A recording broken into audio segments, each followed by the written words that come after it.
Good morning, good morning, good morning. Holy mother of pearl, it's my forehead. I know, guys. If you really just squint, fuck, it's really big. It's really white and big. So here's the thing. I'm going through like a clipping my bangs back movement, and it's happening. I was looking at older pictures of myself, and I was like, oh, I really liked like my old middle part. And then I tried doing it on me now, and I just, I don't think the channel has ever seen me without bangs. I have to go back and see. Anyways, I look a little greasy. So we're just gonna ignore the whole thing entirely. Today, we are doing...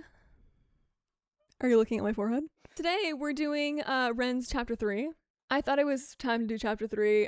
We're still only on fucking Chapter 3. So, yeah, hold on one second. If you're new here, my name's Izzy. I react to whatever the fuck you guys tell me what to react to. I'm now on the warning journey, the warning army journey. Hello, warning army! Yeah, I'm doing, the renegade journey, the REN journey. I started all this shit with a Taylor journey. And I'm going to be throwing out a bunch of independent artists pretty soon here. I think it's worse with the headphones. I really do. Hold on. God forbid a girl try a different fucking hairstyle. God forbid. Last chapter's song, that ending song, was so good. And then I went and didn't I hear it on the REN album that I just did? Freckled Angels? Which, speaking of, I did a REN album. It's on my Patreon. I'll post it on here ASAP. It's an early release on my Patreon. My therapist was scowling at my weekly anxiety and depression scores like a detective trying to crack a particularly stubborn case. Good morning. There were no signs of improvement, and the scores followed no real measurable pattern that were consistent with bipolar. After nearly 2 years of talk therapy and taking enough medications to fill a pharmacy, he sat down with me and he dropped the bombshell that he didn't think that I had bipolar. In fact, he said that he didn't think that I had depression at all. And it was a very odd thing to be stripped of an identity in an instant. Yeah. The reality was that a 20-minute in-and-out consultation 2 years ago led to 2 years of swallowing pills that I never needed and devoting so much of my time to managing the condition that I never actually had. The emotions inside me swirled around like a mismatched soup. On one hand, I was full of anger and I was bitter about the whole situation. This would make me insane. Like, this entire situation so far would break me. I'm never not impressed by looking at who's sitting in front of us, like, explaining this whole situation, because having to get past all of these barriers, having to get past all of these hurdles alone, I don't know. Like, I don't know if I'd be able to do that. When I hear him write lyrics about the system now and bring awareness to everything that is systematically against us as people, as citizens who are programmed and designed to fit into a certain society that is strictly just capitalistic greed, it makes so much sense going back and then hearing this stuff of how he got to that point. It's so interesting. But I was also hopeful that this new path could offer me the relief that I desperately needed. He told me he was going to refer me to an ME clinic in Bath. I'd never heard of it before, but instinctively true to character, I started researching it online. I'm so sorry for pausing again. Him saying Bath reminded me that Bath is an actual place still. I read a lot of Jane Austen books, and they're also all located in Bath. That just threw me off. He told me he was going to refer me to an ME clinic in Bath. I'd never heard of it before, but instinctively true to character, I started researching it online as soon as I got home. Yeah, Google. Apparently, ME is the medical equivalent of a choose-your-own-adventure book, with tiredness as the only consistent plot line. There were no universally accepted reasons as to why the fuck it existed in the first place. It seemed it was largely accepted to be a post-viral condition, but that was all speculative, because there were no clear consensus in the medical community what ME even was. The defining characteristic was a tiredness that wouldn't go away with rest. I could relate to this. In fact, I could more than relate to it. Okay. For anyone lucky enough to not have experienced this, if you want an idea of what it's like, force yourself to stay awake for 3 nights in a row. During this time, eat the food that makes you feel terrible, and in this sleep-deprived state, exercise until your muscles give out. By the 3rd day, you'll have a small insight into living with this condition. During the years post-stem cell transplant, where I recovered a lot of my health and functionality, I remember getting COVID and thinking it was a walk in the park compared to the first year of my illness. The difference was COVID lasted about a week. The thick of my illness lasted 8 years, and it only was getting worse. I pinned a lot of hope on going to that first visit at the ME clinic. It was a 6-month waiting list, God bless NHS wait times, but I felt excited to be surrounded by people who would understand me, where I could climb out of this nightmare, but my hopes were pretty quickly crushed during that first visit. These clips. I remember walking into a space that looked like a disused classroom where a bunch of people on chairs were sitting around in circles like Alcoholics Anonymous. I could feel a sense of camaraderie and that we all felt like dog shit. We were all confused and we were all desperately wanting to feel better. I believe at the time I was probably the youngest in the group. The group leader waddled in and handed us all a booklet that looked like a school timetable. She then sat us down and told about this new revolutionary technique called pacing, where you write down and track everything that you do in a day, and then you do it less. And then with time, do it more again. The theory being that you have a limited bucket of energy compared to normal people, and you need to protect that and gradually push it. I thought this sounded pretty stupid, so I raised my hand. I told her about the pain in my body. I told her that my muscles twitched constantly. I told her that my bones ached. I told her that my mouth was dry. I couldn't focus. That some days they'd be without mercy and I'd be trapped in bed for the whole day. But the days that I wasn't, I wanted to make the most of it. I wanted to breathe the air and I wanted to live. She told me she understood it's hard, but she didn't really offer more than that. She just pointed at the booklet and told me to follow it. I asked her about things like heavy metal poisoning, about chronically reactivating viruses, about defective mitochondria, about all the things that I read that were linked to chronic fatigue, but she just raised an eyebrow, looked at me like I was a hypochondriac and told me she knew nothing about those things. I remember walking out of the building feeling disheartened and defeated, so much so that my legs buckled as I was walking home. I began to sob.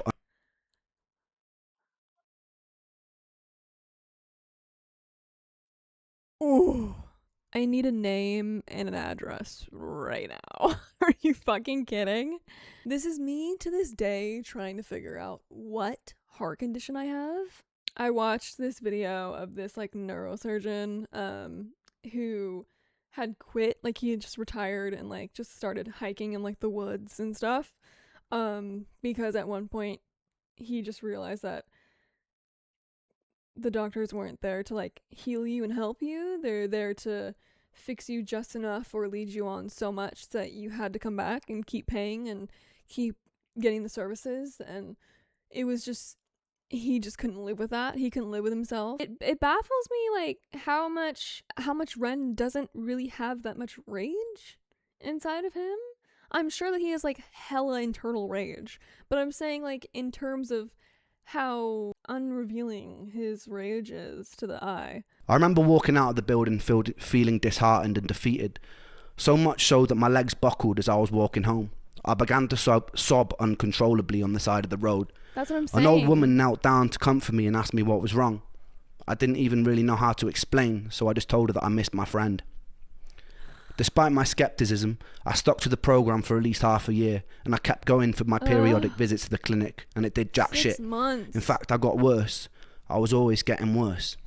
One thing that particularly struck me about the ME support groups was the pure desperation and confusion.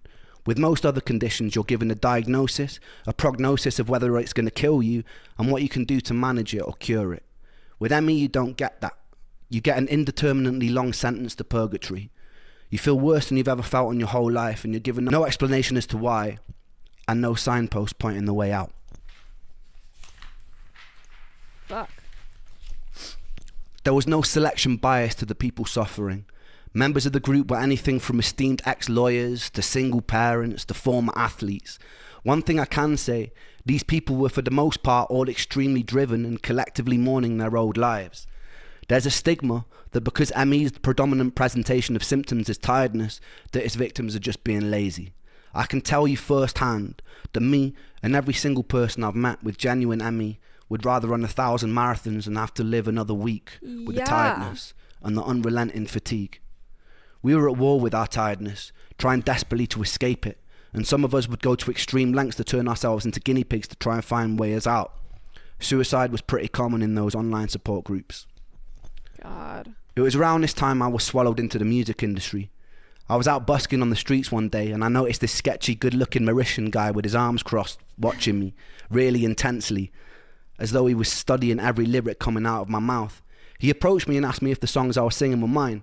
I said they were, A big smile was painted across his face, and he told me he just finished recording Plan B's latest record, which turned out to be The Defamation of Strickland Banks, one of my favourite albums of all time. Shit.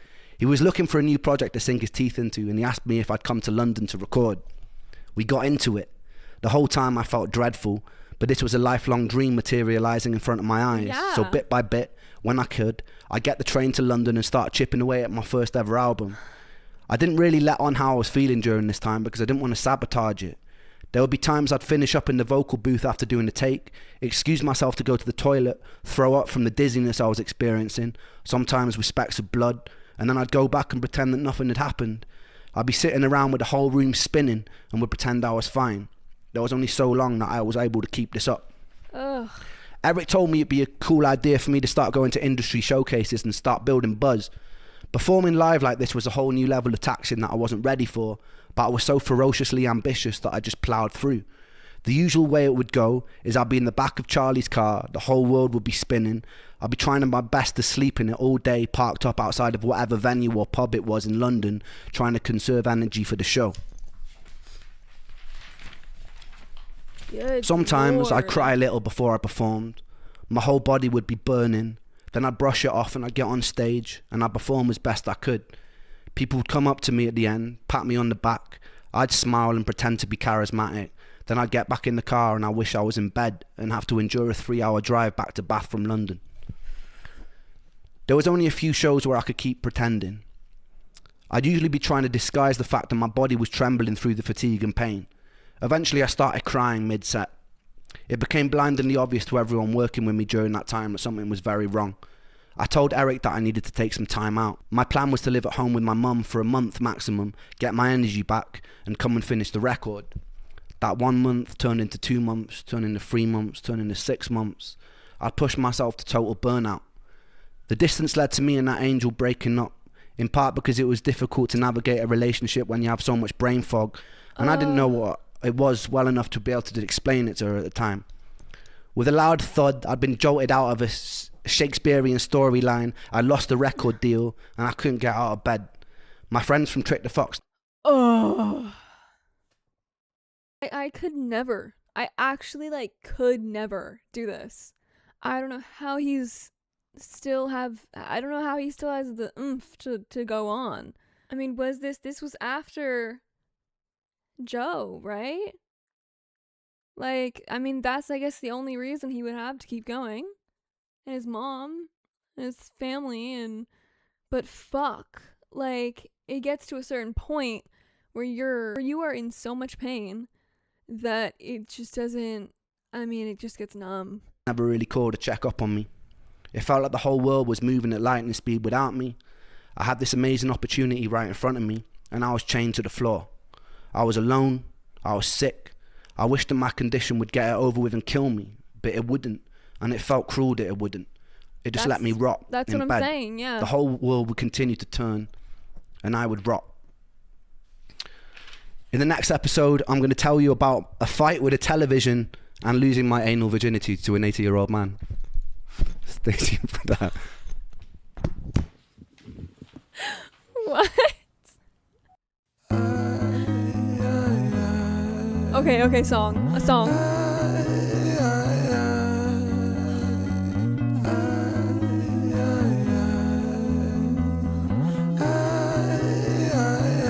My thought patterns are composed by a time bomb for an author, like pigs to the slaughter. A symphony of self-doubt sings out, breath starts getting shorter, running water. It's the state that I wish to become. Instead, concrete envelops my movement and I'm rendered deaf and dumb, unable to heed the advice of others. Don't tell me things will get better, cause so far things haven't gotten better. I've got the sweater, poster child, bipolar, ADHD, therapist, wet dream. I don't want to talk about my father, I don't want to talk about my dead friend, I don't want to talk about myself. I'm sick of talking about myself. I'm sick of talking about myself and realizing that talking about myself never ever helps. Still, I call for help, cause I really want help. But the pills didn't seem to help, and the therapist didn't seem to help. But still, I want help. I've danced with the devil in hell. I've sat in a prisonless cell, and here I always dwell, in this prison in myself. I do this thing when my mind travels back to the golden age. You know those times where you were carefree and everything was golden? The golden age. You know those times where everything was golden, where you were carefree and everything was golden? The hardest thing I ever had to do was come to terms with the fact that that time never really existed.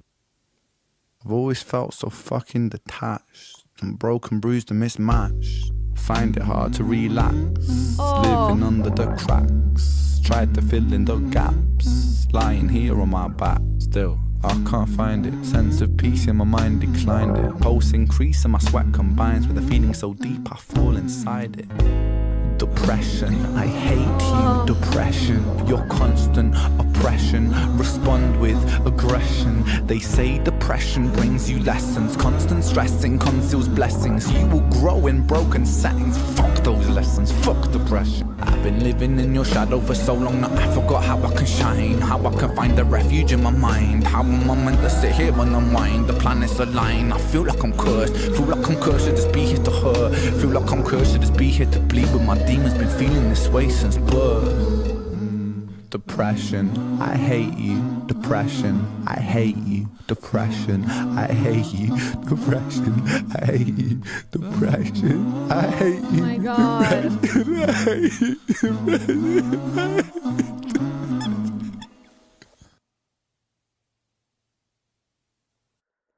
Oh my god. Oh my god.